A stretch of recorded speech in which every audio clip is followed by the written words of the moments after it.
Kung ayaw mong magkaroon ng cancer, itigil mo agad ang 6 na bisyong ito. Ang ika-4 ang pinaka-nakakagulat dahil 90% ng mga tao ay ginagawa ito araw-araw nang hindi nila alam na pinapakain na pala nila ang cancer cells. Narito ang mga dapat mong malaman. Ibahagi ito sa mga mahal mo para mas humaba rin ang kanilang buhay. Una, pag may microwave ng pagkain sa plastic na lalagyan, kapag pinainit ang plastic, naglalabas ito ng chemical na nakakagulo sa hormones at maaaring magdulot ng abnormal na paglaki ng cells.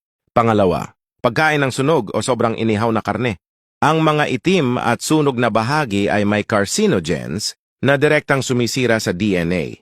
Pangatlo, paggamit ng ordinaryong deodorant na may aluminum, ito ay naabsorb sa balat at maaaring maipon sa breast tissue kung saan madalas mabuo ang mga tumor. Pang-apat, ito ang ginagawa ng halos lahat, pagtulog na may cellphone sa ilalim ng unan o katabi ng ulo. Ang electromagnetic radiation ay nakakaistorbo sa cell repair process habang natutulog ka.